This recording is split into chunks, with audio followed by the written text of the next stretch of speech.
البغضاء من أفواههم وما تخفي صدورهم أكبر قد بينا لكم الآيات إن كنتم تعقلون ها أنتم أولئك تحبونهم ولا يحبونكم وتؤمنون بالكتاب كله وإذا لقوكم قالوا آمنا وإذا خلوا عضوا عليكم الأنامل من الغيظ قل موتوا بغيظكم إن الله عليم بذات الصدور إن تمسسكم حسنة تسؤهم وإن تصبكم سيئة يفرحوا بها وإن تصبروا وتتقوا لا يضركم كيدهم شيئا إن الله بما يعملون محيط صدق الله العظيم رب اشرح لي صدري ويسر لي أمري واحلل عقدة من لساني يفقهوا قولي رب زدني علما سبحانك لا علم لنا إلا ما علمتنا إنك أنت العليم الحكيم يا أيها الذين آمنوا أي إيمان ولو لا تتخذوا تاسو مجوڑوي بطوانة رازدار دوس من دونكم سوا دخبر مسلمانانو یعنی د مخبر مسلمانانو یک وسوک رازدار دوس جوړوي نو دا جوړول شي خو د خپل مسلمانانو نه علاوه يهود نسوارا چې کوم کافران دي دی به رازدار دوستان نه جوړوي اصل کې د دې شان نزول داسې و چې د اوس او د حزرج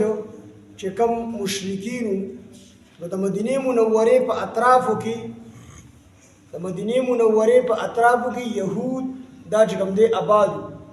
نو دا اوس او حضرت دی له ایمان نو راوړي د هغه وخت نه دغه يهودو سره تعلقات دوستانه یو بل سره ډیر محبت او د یو سره ډیر محبت او د دیو سره ډیر محبت نو د اوس او د حضرت د خلکو سره د يهودو کوم چې د مدینه منورې په اطرافو کې به کوم يهود پاتې کېدل د دې یو بل سره دوستانه تعلقات نو چې کله د اوس او د حضرت دغه مشرکین ایمان قبول کو اسلام قبول کو مسلمانان شو د دې غ تعلق بیا هم باقی یعنی د دغه مدینه منورې چې کوم يهودو د اوس او د حضرت دغه مسلمانانو سره تعلقات باقی یو بل سره تعلق بالکل برابر سات خو چون کې دا اوس او حضرت دغه مسلمانان شو نو دی به د هغه سره په اخلاص سره دوستی کوله او د خپل رازونه به ورته خودل غیب او ته خودل خو غیب دي سره منافقانه انداز کې د دین به د مسلمانانو د رازونه دا به اغستل او د دې سره دوستی مستینه کوله خو ځکه چې دي مسلمانان شو په نبی عليه الصلاه والسلام ایمان راوړو نو د هغه ور سره بغض او حسد په ځل کې خو په ظاهره کې د خپل مفاد د پاره د دې مسلمانانو سره دوستی کوله د پاره د دې مسلمانانو نه د مسلمانانو اصل رازونه معلوم او بیا خلکو کې خوارو نو د مسلمانانو تکلیف ته پاره بدی د اوس او د حضرت دغه مسلمانانو سره تعلق ساتو نو الله پاک جل شانه په دې باندې دا آیاتونه نازل کړل چې تاسو به دوستانه تعلقات یو خو عام تعلقات دي چې هغه د هر چا سره دي همدردی دا محبت دی انساني او چا سره مدد کول دي دا هر چا سره کافر سره کول شي مسلمان سره کول شي خو د زړه تعلق د زړه محبت او داسې محبت او داسې دوستی چې تا هغه سره خپل راز شیر کې د خپل زړه پټ راز هغه سره شیر کې هغه دی وای نو داسې تعلق په صرف د مسلمان سره ساتي د کافر سره به نه ساتي دا د کافر سره ممانعت راغلي دي ځکه چې کافر داستا دوست نشي کېدی دی به خامخا ته چې کوم دی نقصان در رسي د دې وجه حضرت عمر رضی الله عنه حالانکه نبی علیه الصلاۃ والسلام په چې کوم اقلیت دی په دې باندې نبی علیه السلام دومره خپه کېدو چې نبی علیه السلام وفرمایل چې چا یو اقلیت ته نقصان ورسو تکلیف ورته ورسو ذمي د اقلیت ته نو نبی علیه السلام فرمایي زه به د وکالت کوم په ورځ د قیامت او زه به دغه سړي سره مقدمه لړاوم چې د ذمي کافر د اقلیت سره چې کوم دي ظلم کړی دی زه به د سره ولاړم د کافر سره په ورځ د قیامت او د دې مسلمان سره مقدمه لړاوم او د دنه مزه مقدمه ګټم د الله په دربار کې او دا غي په وجود بیا هم د کافر سره د داسې دوستۍ چې ته سره د خپل زړه رازونه شیر کې د داسې دوستۍ ممانعت راغی دا به صرف د مسلمان سره کوي نو د دې وجې نه الله پاک جل شانه د آیتونه نازل کړل چې دغه یهودیانو به د دین په چل ولګي دغه مسلمانانو نه د زړه غرازونه د مسلمانانو غرازونه هغه به چې کوم دی په هغه به ځان پویا کو او بیا به د کافرانو سره شرک کول نو دي ته به ډېر لوی نقصان رسېدو نو د دې وجې نه الله پاک جل شانه آیتونه راولېږل چې یا ایها الذین آمنوا ای ایمان والو لا تتخذوا تاسو ونیسئ بطانة رازدار دوست چې تو سره د زړه هغه راز شیر کې من دونکم سوا د خپلونه یعنی د خپل مسلمانانو نه علاوه په کافرانو کې به دوست نشي ځلی بتوانا دا د کپړې لاندې طرف ته ویل شي کوم چې د وجود سره لګېدلي نو تک شانتي بتوانا هغه دوست ویل شي څنګه چې د کپړې نه په وجود کې یو ځای چې کوم د کپړې د دن سیر نه د وجود یو ځای پټ نه دی نو تک شان د رازدار دوست نه هم د سړي یو ځای پټ نه مطلب دا چې د سره هر څه شیرګړي خپلو نو د دې وجه نه دی چې کوم دی بتوانا ویل ده ولا يألونكم الله پاک وی دی نقصان نه رس لا يألونكم الله پاک فرمایي او کمی نه کوي دوی تاسو ته خبالا پر نقصان رسولو کې بتوانتن یا ایها الذین آمنوا ای ایمان والو لا تتخذوا تاسو منی سي تاسو مو جوړوي بتوانتن رازدار دوست من دونکم سوا د خپل مسلمانانو نه لا يألونكم دوی کمی نه کوي تاسو ته خبالن په نقصان رسولو کې خبالن په نقصان رسولو کې ودو دی غواړي ما هغه څه عنتم چې تاسو تکلیف کې واچي یعنی دی په ځل کې خدا ارزو او د دې په ځل کې دا یو تمنا وي چې د مسلمانانو ته په سناسه طریقه باندې تکلیف ورسېږي په ځل په خپل سره نه وي خو په ځل کې د دې خو بغض او حسد د نبی رسول الله سره دی چې کوم مسلمانانو په نبی رسول الله ایمان راوړی دی نو دی وایي چې د نبی عليه السلام د صحابو د تکلیف ورسېږي نو دی په ځل کې دا خبره غواړي په خپل نه وي خو په ځل کې دا غواړي چې د الله د پیغمبر او مسلمانانو د تکلیف ورسېږي نو ودو دی غواړي ما هغه څه عنتم چې تاسو تکلیف کې واچولې قد بدت البغضاء په تحقیق سره ظاهر شوي دي البغضاء د دوی غ بغضونه د دوی غ دشمنی من افواههم د دوی د خلونه په بعضی وخت وې دي د خلینه غیر اختیاري د مسلمانانو د بغض خبره او خطر په بعضی وخت به دي د دشمنی ظاهر شول د مسلمانانو سره وما تخفي او هغه چې تخفي چې دوی چې پټي صدورهم سینې د دوی اکبر او غډیر دي یعنی په خله باندې خودي دشمنی بعضی وخت به اظهار وکړو او غیر اختیاري به د خلینه مسلمانانو خلاف یو خبره وختله خو الله فرمایي چې وما تخفي او هغه چې پټي صدورهم سینې د دوی یعنی زړونه د دوی اکبر او غډیر دي یعنی په خله باندې خودي چې خبره کوي د دې نه زیات بغض د دې په ځل کې دنه پروت دی خو غل راوکاږي ځکه چې بیا خو مسلمانان خبر شي بیا به ځان ساتي د دې وجه نه دی خپل هغه بغض او حسد مسلمانانو سره دشمنی په ځل کې ساتي قد بینا په تحقیق سره مون بیان کړی دی لکم الآیات تاسو ته آیاتونه ان کنتم تعقلون چې تاسو عقل لرئ ها انتم خبردار تاسو اولئک اخلکی تحبونهم چې تاسو محبت کوئ د دغه يهودو سره تاسو دې سره محبت کوئ ولا يحبونكم او دوی محبت نه کوي تاسو سره تاسو د يهودو سره محبت کوئ او تاسو دې سره محبت نه دې په جله حضرت عمر او صحابه پویو حضرت عمر رضی الله عنه چوي چې حضرت دا پلان کې کاتب دی او ډیر بهترین کاتب دی لیکل کې دی خو مسلمان نه دی نو دې ځان سره کوم ځان سره منشي مقرر کې تاسو سره لیکل نو حضرت عمر رضی الله عنه فرمایل د مسلمان نه علاوه کافر د خپل ځان د لپاره کاتب نه جوړوم منشي د خپل ځان د لپاره نه جوړوم ځکه دا د قرآن د نصوصو خلاف قرآن کې الله پاک وایي چې دی به د رازداران به دي نه جوړوي دی به د حکومت په غټو عہدو باندې هم دي ته نوکرۍ نه ورکوي ځکه دا بیا څه رازونه پاش ها انتم تاسو ها انتم اولئک تاسو هلکه تحبونهم چې تاسو محبت کوئ د دوی سره یعنی د یهودو سره مسلمانانو ته الله پاک فرمایي ولا يحبونكم او دوی محبت نه کوي تاسو سره بغض کوي تاسو سره محبت کوئ وتؤمنون او دوی ایمان لري بالکتاب وتؤمنون او تاسو ایمان لرئ بالکتاب كله په ټول کتاب باندې تاسو په ټول کتاب باندې تاسو خپل ټول قرآن منئ او دوی خپل قرآن نه مني، دوی خپل کتاب نه مني تورات.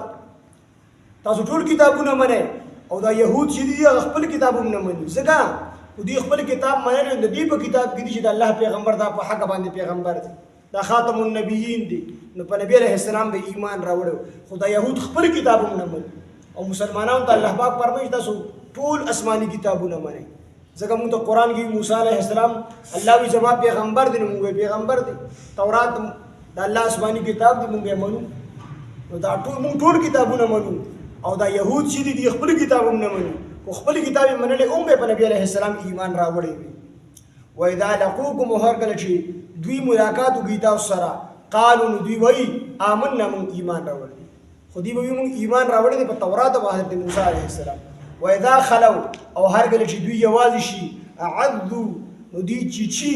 علیکم په تاسو باندې الانامل د ګوتو سرونه من الغیظ د غصې د وجې نه. وی چې کله دوی تاسو سره یو ځای نو دوی وایي چې موږ هم ایمان راوړی دی. دا به منافقان هم وي او یهودو به هم دا خبره کول چې موږ ایمان راوړی دی. خو یهودو به د خپل ایمان مطلب هغه چې موږ په موسی او په تورات باندې ایمان راوړی دی. نو چې تاسو سره یو ځای نو دوی وایي چې موږ ایمان راوړی دی. او چې تاسو نه جدا شي نو دوی د ډېرې غصې نه د ګوتې دا سرونه چیچي. د ډېرې غصې نه چې مسلمانان ورځ په ورځ ترقي کړي نو دوی غصه کولی نه شي. نو چې مثال په توګه موږ او تاسو داسې یو سړی څه ووایي چې زموږ وس نه راسي عام طور هم دلته نو خلک ګازې وچیچي داسې خپله غصه په دې ګوته باندې وباسي، په لاس چیچلو باندې وباسي. ځکه دې غصه کولی شي نه. نو دقه شان د یهودو چې مسلمانانو به ورځ تر ورځه ترقي کوله نو دوی خو غصه کولی شو نه او خبرې به ټولې په زړه کې ساتلې، به خوله به یې راایستلې هم نه شوې. نو دوی به چې دوی سره یو ځای دوی به موږ هم ایمان راوړی دی. خو چې د مسلمانانو نه به جدا شو نو بیا به په خپلو ګوتو په سرونو باندې چکونه لګول ته غصې ته وایي چې مسلمانانو خو ورځ تر ورځه ترقي کوي. واذا خلوا هر کله چې دوی جدا شي عجزو نو دوی چیچي علیکم په تاسو باندې الانامل د ګوتو سرونه من الغیظ د غصې د وجې نه. یعنې دوی د غصې د وجې نه د خپلو ګوتو سرونه چیچي. قل ووایه ورته ای پاکه حبیبه موتو مړه شئ بغیظکم د خپلې غصې د وجې نه. ستاسو د غصې د وجې نه د خپلو د غصو د وجې نه تاسو مړه شئ.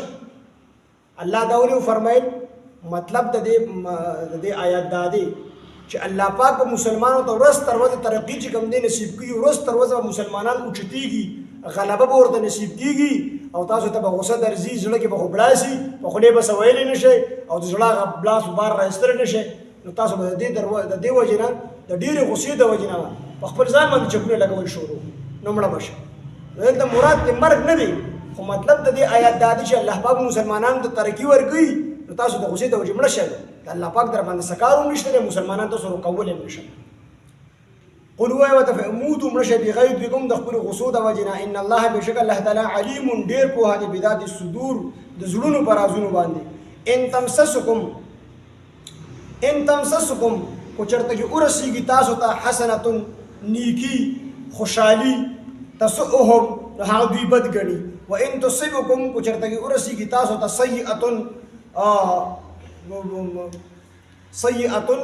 تکلیف نو یفرحون دوی خوشحاله شي بها په هغې سره. د دې کار هم ده ځکه چې دوی خو مسلمانانو سره د محبت دعوه کوله، خو چې کله مسلمانانو ته خوشحالي ورسه دوی په زړه کې خفه شو چې داسې چلو شو، مسلمانان به غالب شو په کافرانو باندې، دوی به خفه شو. او چې په کم ټایم کې مسلمانان مغلوبه شو یا به څه تکلیف ورسېدو نو دوی په زړه کې خوشحالېدل چې ښه وشو چې دوی داسې شو. ولې ناسوده وو که نه بغض او حسد یې په سینه کې. نو الله پاک هغه وایي ان تمسسکم کو چېرې ورسېږي تاسو ته حسنة څه نیکي څه خوشحالي تسؤهم نو دوی هغه بد ګڼي. وان تصبکم او کو چېرې ورسېږي تاسو ته سیئة څه بدي څه تکلیف یفرحون دوی خوشحاله شي بها په هغې سره. وان تصبروا کو چېرې تاسو صبر وکړو وتتقوا تقوی اختیار کړئ لا یضرکم نو تکلیف به ونه رسوي تاسو ته کیدهم د دوی دا مکر او فریب د دوی دا چلول شیئا د څه هم ان الله بېشکه الله تعالی بما په هغه څه باندې یعملون چې دوی کوي محیط احاطه کوونکی دی. یعنې کو چې تاسو تقوا اختیار کړئ لکه دې ځای کې مسلمانانو ته حکم وشو ته کافرانو سره د راز والا دوستي مه قایموئ چې تاسو سره خپل رازونه شیر کړئ. نو مسلمانانو زړه کې ووایي چېرې دې سره موږ راز والا دوستي نه قایمو نو دا کافران بیا موږ د تکلیف را رسوي. نو الله پاک دلته کې وفرمایل چې ان تصبروا کو تاسو تکلیف در رسېده صبر کوئ وتتقوا تقوی اختیار کړئ لا یضرکم هیڅ تکلیف په در ونرسي تاسو ته کیدهم د دې دا چل ول د دې دا مکر او فریب شیئا د سهم ان الله بشک الله تعالی بما يعملون په هغه څه چې دی کوي محیط الله احاطه کوونکی دی الله د هر څه خبر دی تاسو کې تقوا پیدا کړئ صبر پیدا کړئ نو خدا کافرانو تاسو ته هر څومره تکلیف در رسی الله د دې ټولو کارونو باندې خبردار دی او ارشد الله په احاطه کې دي تاسو ته بیا تکلیف نشي در رسولي یا ایها الذين امنوا ایمان والا لا تتخذوا تاسو مجوړای بتوانتن رازدار دوست من دونکم سوا د خپل مسلمانانو نه لا یعلونکم دوی کمی نه کوي تاسو ته خبالن په نقصان رسولو کې ودو دی غواړي ما هغه سو عنتم چې تاسو تکلیف کی واجبی ودو دی غواړي ما هغه سو عنتم چې تاسو تکلیف کی واجبی قد یعنی دی ار هغه سیس غواړي چې دا غي د وجنه مسلمانانو ته تکلیف ورسېږي دي پس کې دا خواهش او دا ارزو کوي قد بدت البغضاء په تحقیق سره ظاهر شوی دي په تحقیق سره ظاهر شوی دا البغضاء دشمنی من افواههم د دوی د خلونه وما تخفي او هغه چې پټي صدورهم زلون د دوی اکبر او ډیر وی دي یعنی په خورینه خو د دې لږه خبري راوتی دي خو نور ټولي خبري دي په سړی کې سٹور کړی دي په سړی کې پټي کړی دي مسلمانانو خلاف او د دې په سړی کې چې کوم بغض او حسد او دشمنی ده نو په خلی باندې چې دي کوم کنزل مسلمانانو دغه داغه نه زیات بغض دي په سړی کې پروت دي خو دې راوکاږي وما هاسو تخفي چې پټي صدورهم زلون د دوی اکبر هغه ډیر زیات دي قد بينا لكم الآيات په تحقیق سره مونږ بیان کړی دي تاسو ته آیاتونه ان کنتم تعقلون ګجر تاسو عقل لرئ ها انتم اولئک خبردار تاسو ها خلق تحبونهم تاسو محبت کوي د يهوديانو سره ولا يحبونكم دوی محبت نکي تاسو سره وتؤمنون بالكتاب كله او تاسو ایمان لرئ په ټول کتاب باندې په ټول کتابونو باندې واذا لقوكم هر کله چې دوی ملاقات کوي تاسو سره قالو دوی وای آمنا من ایمان راوړې دي واذا خلوا هر کله چې دوی یوازې شي عدوا عليكم الانامل من الغيظ نو دوی چی پتا سو باندې د ګوتو سرونه د غصې د وجنه قل هو ودعيبك حبيب موت ملشي بغيظكم د خپل غصو د وجنا ان الله بشک الله تعالی علیم ډیر په هدي بذات الصدور د زړونو پر زړونو باندې ان تمسسکم کو چرته کې ورسیږي تاسو ته حسنه خوشالي نیکی خوشالي خېګړه تاسو هم نو دوی هغه بدګنی و ان تصبکم کو چرته کې ورسیږي تاسو ته سیئه تکلیف یفرحون دی خوشاله شي بها باغ تکلیف سره و ان تصبروا کو چرته صبر کو وتتقوا تقوا مو اختیار کړه لا یضرکم تکلیف په نرسوي تاسو ته کیدهم د دې يهوديانو چلول د دې هغه مکر او فریب شیئا لګهم ان الله بشک الله تعالی بما بحسبند يعملون چې دوی کوي محیط احاطه کوونکی دي الحمدلله رب العالمین والصلاة والسلام على سيد الانبياء والمرسلين وعلى اله وصحبه اجمعين اله العالمین زمون راضي شله زمون دی واره ټول ګناهونه معاف کړي اله العالمین دروجي مبارک میاشت اله العالمین زمون دروجي اله العالمین مخبل دربار قبول الله زمون ټول نیک اعمال بخبل رحم کرم احسان سره بخبل دربار قبول وفرمایي اله العالمین سيدنا دروجوني والتوفيق والطاقه راکړي الله خاتمه زمون بلا خیر او ایمان کی وقت زن قدر متزل بصدق سره پټي ودا کړي بچو لا اله الا الله محمد رسول الله